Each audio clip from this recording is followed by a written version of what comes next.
ஓம் ஸ்ரீ குருபியோ நமக. ஓம் ஸ்ரீ மகா பெரியவா சரணம். வரும் ஜனவரி 10ஆம் தேதி வெள்ளிக்கிழமை வைகுண்ட ஏகாதசி. தூங்கி எழுந்ததும் இந்த பொருட்களில் கண்விழித்து பாருங்க. கட்டாயம் பணம் அப்புறம் செல்வத்தில் நல்ல முன்னேற்றம் ஏற்படுறதை நீங்கள் கண்கூடாக பார்க்க முடியும். அது என்னென்ன பொருட்கள்னு பார்க்குறதுக்கு முன்னாடி நம்மளோட வீடியோஸை இப்போ தான் நீங்கள் ஃபஸ்ட் டைம் பார்க்குறீங்கன்னா மறக்காமல் சப்ஸ்கிரைப் பண்ணிக்கோங்க. தொடர்ந்து இது மாதிரி அப்டேட் தெரிஞ்சுக்கிறதுக்கு பக்கத்தில் இருக்கக்கூடிய நோட்டிஃபிகேஷன் பெல்லை கிளிக் பண்ணி ஆல் அப்படிங்கிற செலக்ட் பண்ணிக்கோங்க. இப்போ வைகுண்ட ஏகாதசி தினத்தன்னைக்கு என்னென்ன பொருட்களை கண்விழிக்கணும் அப்படிங்கிற பற்றி தெளிவாக தெரிஞ்சுக்கலாம். ஒரு வருஷத்தில் பொதுவாக 24 அப்படி இல்லைனா 25 ஏகாதசி திதிகள் வரும். அந்த 25 ஏகாதசி திதிகளில் மார்கழி மாதத்தில் வரக்கூடிய இந்த வளர்பிறை ஏகாதசி திதி இருக்குல்ல, இதைத்தான் வைகுண்ட ஏகாதசி திதின்னு சொல்லுவாங்க. இதுக்கு இன்னொரு பெயர் மோட்ச ஏகாதசிங்கிற பெயரால் அழைக்கப்படும். அது என்ன மோட்ச ஏகாதசி அப்படின்னா, வைகுண்ட ஏகாதசி விரதம் அன்னைக்கு பெருமாளுக்கு விரதம் இருந்து வழிபாடு செஞ்சால் மேலுலகத்தில் சொர்க்கம் நிச்சயம் அப்படிங்கிறது ஒரு பெரிய நம்பிக்கை. ஆனால் வாழும்போதே சொர்க்கத்தை காணக்கூடிய, சொர்க்கத்தை அளிக்கக்கூடிய ஒரு அற்புதமான விரதமும் இந்த ஒரு ஏகாதசி விரதம் தான். இதை ரொம்ப ஷார்ட்டாக சொல்லணும்னா ஏற்றத்தை தரக்கூடிய ஏகாதசி விரதம்னே கூப்பிடுவாங்க. விரதங்கள்லேயே ரொம்ப புண்ணியம் வாய்ந்த ஒரு விரதம் இந்த ஒரு ஏகாதசி விரதம். பிறந்திருக்கக்கூடிய இந்த 2025ஆம் வருஷத்தில் இந்த வருடம் நமக்கு மொத்தமாக 2 ஏகாதசி திதிகள், அதாவது 2 வைகுண்ட ஏகாதசி தினம் வருது. ஜனவரி மாதம் 10ஆம் தேதி இப்போ வரப்போகிற ஏகாதசி வைகுண்ட ஏகாதசி ஒன்று. அதே மாதிரி இந்த வருடத்தோட முடிவு மாதமாக இருக்கக்கூடிய டிசம்பர் மாதம் ஒரு வைகுண்ட ஏகாதசி வருது. வைகுண்ட ஏகாதசி அப்படிங்கிறது கட்டாயம் பெருமாளுக்கான முக்கியத்துவம் வாய்ந்த ஒரு வழிபாடு. மாதம் மாதம் வரக்கூடிய 2 ஏகாதசி தினங்களில் நீங்கள் இதுவரைக்கும் எந்த விதமான ஏகாதசி விரதத்தை எடுத்ததே கிடையாது, பெருமாளுக்காக விரதம் இருந்தது கிடையாது அப்படின்னு நினைக்கிறவங்களுக்கு இந்த ஒரே ஒரு வைகுண்ட ஏகாதசி தினம் ஒரு மிகப்பெரிய மாற்று வழி அப்படின்னே சொல்லலாம். வாழ்க்கையில் இறக்கங்களை மட்டுமே சந்தித்து வந்துட்டுருக்கீங்க, பெருசாக முன்னேற்றம் இல்லை, எதை தொட்டாலும் தோல்வி மட்டுமே இருக்குன்னு நினைக்கிறவங்களுக்கு இந்த ஒரு ஏகாதசி விரதம் நல்ல முன்னேற்றத்தை வாழ்க்கையில் கொடுக்கும். ஜனவரி 9ஆம் தேதி பகல் 12 மணிக்கு ஆரம்பிக்கக்கூடிய ஏகாதசி திதி ஜனவரி 10ஆம் தேதி காலை 10 மணி வரைக்கும் இருக்குது. அதனால் ஜனவரி 9ஆம் தேதி வியாழக்கிழமை இரவு நீங்கள் கண்விழித்து ஜனவரி 10ஆம் தேதி விடியற் காலை நீங்கள் சொர்க்கவாசல் அப்படின்னா பரமபத வாசல்னு அழைக்கப்படக்கூடிய வாசலை பார்த்துட்டு அதுக்கப்புறம் ஜனவரி 10ஆம் தேதி வீட்டில் பெருமாளுக்கு பூஜை செய்யலாம். பெருமாளுக்கு அன்றைய தினம் ரொம்ப ரொம்ப உகந்த ஒரு பொருள் துளசி. துளசி இலைகளை மாலையாக கட்டி பெருமாளுக்கும் தாயாருக்கும் சமர்ப்பிக்கலாம். துளசி தண்ணீர் அப்படிங்கிறது கட்டாயம் அன்றைய தினம் பூஜையில் இடம்பெற வேண்டிய ஒரு முக்கியமான ஒரு பொருள். தண்ணீரில் கொஞ்சமாக துளசி இலைகள், பச்சை கருப்பூரத்தை நசுக்கி போட்டு அதில் 2-3 ஏலக்காய் போட்டு துளசி தீர்த்தத்தை தயார் செஞ்சு பெருமாளுக்கு சமர்ப்பிக்கணும். அதுக்கப்புறமா நீங்களும் உங்கள் வீட்டில் கூடியவங்களும் உங்கள் அக்கம் பக்கத்தில் இருக்கும் அந்த துளசி தீர்த்தத்தை பிரசாதமாக கொடுக்கலாம். பெருமாளுக்கு உகந்த நைவேத்தியங்கள் நிறைய இருக்குது. அதில் உங்களால் என்ன செய்ய முடியுமோ அந்த நைவேத்தியங்களை ரொம்ப எளிமையான நைவேத்தியமாக இருந்தாலும் பரவாயில்லை, அதை செஞ்சு பெருமாளுக்கு மறக்காமல் படைச்சிடுங்க. இது போக இப்போ நாம் சொல்லக்கூடிய இந்த பொருட்களில் நீங்கள் வைகுண்ட ஏகாதசி தினம் அன்னைக்கு தூங்கி எழுந்ததுக்கப்புறமா கண் விழித்தால் எக்கச்சக்கமான பலன்களை பெற முடியும். இந்த இடத்துல நிறைய பேருக்கு ஒரு கேள்வி வரும். என்னென்னா, வைகுண்ட ஏகாதசி விரதம் அன்னைக்கு கண் விழிக்காதவங்க தூங்கி எழுந்ததுக்கப்புறமா முதல் வேலையாக இந்த பொருட்களை பார்க்கலாம். சரி, நிறைய பேர் கோவிலுக்கு போயிட்டு சொர்க்கவாசல் பரமபத வாசலை பார்த்துட்டு தூங்காமல் வீட்டுக்கு வருவாங்க. அவங்க எப்படி கண் விழிக்க முடியுங்கிற கேள்வி வரும். அப்படிப்பட்ட நபர்களுக்கு என்ன வழினா, நீங்கள் கோவிலுக்கு போயிட்டு வீட்டுக்கு வந்ததுக்கப்புறமா முதல் வேலையாக இந்த பொருட்களை பார்த்தாலே போதும்.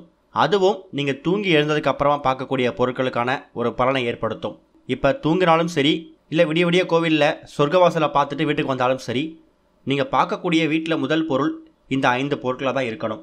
இந்த 5 பொருட்கள் எல்லாத்தையும் நீங்கள் தூங்கி எழுந்ததுக்கப்புறமா உங்கள் பார்வை எங்கே விழுதோ அதுக்கேற்ற மாதிரி ஜனவரி 9ஆம் தேதி இரவே தயார் செஞ்சு வச்சு படுத்துருங்க. அதில் முதல் பொருள், முக்கியமான பொருள் ஜாதிக்காய். ஜாதிக்காய் அப்படிங்கிறது வசீகரத்தை ஏற்படுத்தக்கூடிய ஒரு பொருள். முகத்தை மட்டும் அழகாக்கக்கூடியது கிடையாது, மனதையும் உள்ளத்தையும் அழகாக்கக்கூடியதும் இந்த ஜாதிக்காய் தான். இந்த ஜாதிக்காயில் நீங்கள் தூங்கி எழுந்ததுக்கப்புறமா நீங்கள் கண் விழிக்கும் போது உங்கள் உள்ளமும் மனதும் உங்கள் முகமும் ரொம்ப பிரகாசமாக ஒளிமயமாக மாறும். அது மூலயமா நீங்கள் பிஸ்னஸ் விஷயமாக வெளில போகிறீங்க, இன்டர்வியூ விஷயமாக வெளில போகிறீங்க அப்படிங்கும்போது போகக்கூடிய காரியத்தில் உங்களுக்கு வெற்றி கிடைக்கும். அடுத்ததாக துளசி இலை. துளசி இலைகளோட மகிமைகளை பற்றி நம்ம சொல்லி தெரிய தேவையில்லை. பெருமாளோட எல்லா வழிபாட்டிலையும் இந்த துளசி இலைக்கு முக்கியத்துவம் இருக்குது. மகாவிஷ்ணு வாசம் செய்யக்கூடிய பொருட்களில் இந்த துளசியும் ஒன்று. அதனால் தூங்கி எழுந்ததுக்கப்புறமா முதல் வேலையாக துளசி இலையில் கண் விழிக்கலாம். துளசி இலைகளை ஜனவரி 9ஆம் தேதியை பறிச்சுட்டு வந்து வீட்டில் வச்சுட்டு ஜனவரி 10ஆம் தேதி காலை நீங்கள் கண் விழிச்சாலே போதும். அடுத்ததா ஏலக்காய். பணவசியம் ஜனவசியம் ரெண்டுத்துக்கும் பயன்படுத்தக்கூடிய பொருட்களில் இந்த ஏலக்காய் ஒன்று. ஏலக்காய் மகாலட்சுமி தாயார் வாசம் செய்யக்கூடிய பொருட்களில் இதுவும் ஒன்று. கிராம்பும் அதே பலன்தான். ஏலக்காய்க்கு என்ன பலன் இருக்கோ அதோட அத்தனைய குணாதிசயங்களும் இந்த கிராம்புக்கு இருக்குது. அதனால் ஏலக்காய் அப்புறம் கிராம்பு இது ரெண்டுத்தில் ஒரு பொருள் எடுத்து வச்சுக்கலாம். கடைசியாக மிக முக்கியமான ஒரு பொருள் வசம்பு. வசம்பு பற்றியான பல பதிவுகளை நம்ம சேனலே பதிவு பண்ணியிருக்கிறோம். பணத்தை உங்கள் பக்கம் காந்தம் போல ஈர்க்கக்கூடிய ஒரு முக்கியமான பொருள் இந்த வசம்பு. வசம்பு கூட ஒரு 10 ரூபாய் நோட்டை சுருட்டி உங்கள் வீட்டோட பீரோவில் வைக்கும்போது அந்த 10 ரூபாய் அப்படிங்கிறது 10,000 ரூபாய் கூட மாறுறதுக்கான வழிவகையை இந்த வசம்பு ஏற்படுத்தும். அதுக்கேற்ற உழைப்பை போட்டிங்கன்னா கட்டாயம் பண வரவுல நல்ல முன்னேற்றம் ஏற்படும். அப்படி பணத்தை காந்தம் போல ஈர்க்கக்கூடிய செல்வ வளத்தை பெருக்கக்கூடிய ஒரு பொருள் தான் இந்த வசம்பு. இப்போ மொத்தமாக இந்த 5 பொருட்கள் நம்ம எடுத்து வச்சுருக்கிறோம். இதில் நிறைய பேர் வீடுகளில் இந்த ஜாதிக்காய் அப்படிங்கிறது இல்லாமல் கூட இருக்கலாம். அப்படிப்பட்டவங்க நீங்கள் அதை பற்றி கவலைப்பட தேவையில்லை. உங்கள் கிட்ட இப்போ நீங்கள் வீடியோவில் பார்க்குற பொருட்களில் என்னென்ன பொருட்கள் இருக்கோ அது எல்லாத்தையும் ஜனவரி 9ஆம் தேதி இரவே நீங்கள் தூங்கி எழுந்ததுக்கப்புறமா உங்கள் பார்வை எங்கே விழுமோ அந்த இடத்துல வச்சுட்டு நீங்கள் தூங்க போயிடலாம். காலையில் ஜனவரி 10ஆம் தேதி வைகுண்ட ஏகாதசி அன்னைக்கு தூங்கி எழுந்ததுக்கப்புறமா இந்த பொருட்களில் கண் விழித்து முடிஞ்சால் உங்கள் கண்ணில் அந்த பொருட்களை தொட்டு ஒத்திக்கோங்க. முன்னாடியே சொன்ன மாதிரி நாங்கள் கண் விழிக்க போகிறோம், கோவிலுக்கு போக போகிறோம் அப்படின்னு நினைக்கிறவங்க நீங்கள் கோவிலுக்கு போகிறதுக்கு முன்னாடி இந்த பொருட்கள் எல்லாத்தையும் தயார் செய்து உங்கள் வீட்டோட வரவேற்பு அறையில் ஹாலில் வச்சுட்டு நீங்கள் கோவிலுக்கு போயிட்டு விடிய விடிய கண் விழித்து சொர்க்கவாசலை பார்த்துட்டு அதுக்கப்புறம் நீங்கள் வீட்டுக்கு வருவீங்களே, வந்ததுக்கப்புறமா உங்களோட பார்வை இந்த பொருட்கள் மேலே விழுற மாதிரி பார்த்துக்கோங்க. அதுவும் தூங்கி எழுந்து கண் விழித்ததுக்கு அப்புறமா பார்க்கக்கூடிய பலனை உங்களுக்கு பெற்றுத்தரும். ஆக மொத்தத்தில் வீட்டில் நீங்கள் முதல் வேலையாக பார்க்கக்கூடிய பொருட்கள் இந்த பொருட்களாக தான் இருக்கணும். அன்றைய தினம் வெள்ளிக்கிழமை மகாலட்சுமி தாயாருக்கு உகந்த ஒரு நாள். நீங்கள் அதையும் மறந்துடக்கூடாது. மகாலட்சுமி இருக்கக்கூடிய இடத்துல மகாவிஷ்ணு தானாக வந்துடுவார்.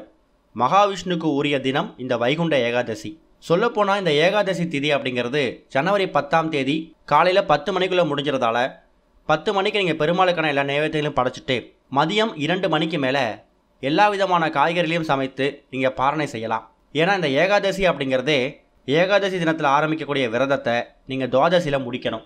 ஜனவரி 10ஆம் தேதி நாள் முழுக்க பெருமாளோட நாமங்கள் இது மாதிரி விஷயங்களை பாடுறதோ இல்லை வீட்டில் அந்த பாடல்களை ஒலிக்க விட்டு கேட்குறதோ உங்கள் வீட்டுக்குள்ளே லக்ஷ்மி கடாட்சத்தை அதிகப்படுத்தும்.